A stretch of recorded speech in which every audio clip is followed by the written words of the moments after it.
Heavy ওয়েটৰ গাড়ী মাজুলীৰ কোন পথত নিব লাগে বা ক'ত নিব নালাগে, কোনসমূহ পথত কিমান ওজনৰ গাড়ী চলাব পাৰে, এইসমূহ নিৰ্দেশনা মাজুলীৰ কোনো এটা পথতেই নাই। যাৰ ফলত যেতিয়াই তেতিয়াই যিকোনো হেভি লোডেড গাড়ী যিকোনো গ্ৰাম্য পথতো চলন ফুৰণ কৰা দেখা পোৱা যায়। তাৰ বাবে জগৰীয়া কিন্তু একমাত্ৰ লোক নিৰ্মাণ বিভাগৰ বিষয়া কৰ্মচাৰীসকল। যিহেতু কোনটো পথত কিমান ওজনৰ গাড়ী চলিব সেইসমূহ নিৰ্দেশনা পথসমূহত লিখি ৰখাটো অতি জৰুৰী, কিন্তু মাজুলীৰ কোনো এটা পথতে এইসমূহ আপুনি দেখা পোৱা নাযায়। তাৰ উদাহৰণে হ'ল আজি প্ৰায় সন্ধিয়া 7:30 সংঘটিত এক দুৰ্ভাগ্যজনক ঘটনা। সদাব্যস্ত মাজুলী গড়মূৰ গোপালপুৰৰ এটা ফুকুলা পথত সোমাই পৰিল বালি ভৰ্তি ডাম্পাৰ, যাৰ ফলত প্ৰায় 1-1.5 ঘণ্টা ধৰি যাতায়াত ব্যাহত হৈ পৰে। মাজুলীৰ এই পথসমূহ আজিৰ তাৰিখত যাতায়াতৰ বাবে উপযোগী নহয়। তাৰ জ্বলন্ত উদাহৰণেই হ'ল সেই পথটো। গড়মূৰৰ অভিমুখে ফুলনিৰ দিশৰ পৰা গড়মূৰৰ অভিমুখে যোৱা AS29C 0535 নম্বৰৰ বালি ভৰ্তি ডাম্পাৰখন গৈ থকা অৱস্থাতে পথটোত হঠাৎ বহি যোৱা পৰিলক্ষিত হয়, যাৰ ফলত পথটোত অস্বাভাৱিক যান জঁটৰ প্ৰায় 1 ঘণ্টা ধৰি সৃষ্টি হয়।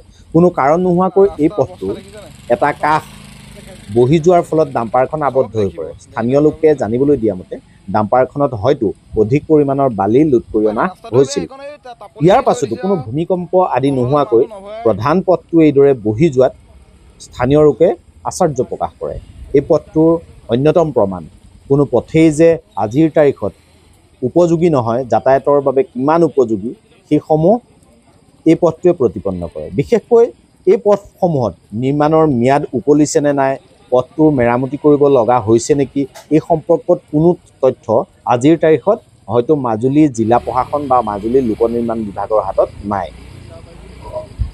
এক কথাত ঠিকাদাৰৰ সৈতে গোপন বুজাবুজি কৰি পথ নিৰ্মাণত বিসংগতি কৰাত সিদ্ধস্ত লোক নিৰ্মাণ বিভাগৰ বিষয়াৰ অমনোযোগিতাৰ বাবেই আৰু কোনটো পথত কিমান হেভি ৱেটৰ গাড়ী চলাব লাগে তাৰ কোনো নিৰ্দেশনা নথকাৰ বাবেই এনেবোৰ ঘটনা সংঘটিত হোৱা বুলি সচেতন মহলে মন্তব্য প্ৰকাশ কৰি আজি তীব্ৰ প্ৰতিক্ৰিয়া প্ৰকাশ কৰা পৰিলক্ষিত হৈছে।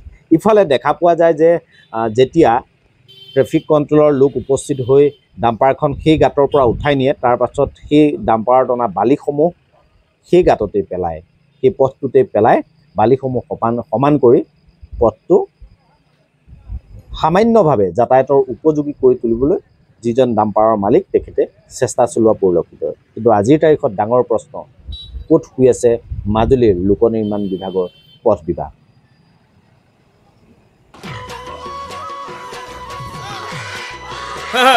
ইহঁতকেইটাৰ ফূৰ্তি দেখিছে? বিয়মৰ দানা দিলোহে মাত্ৰ খাই শেষে। মই খোৱা বিয়মৰ দানা আৰু কম সময়ৰ ভিতৰতে নুদুক আৰু মোৰ পকেটো গৰম। আপোনালোকেও বিয়মৰ দানা খুৱাওক আৰু পকেট গৰম কৰি ৰাখক।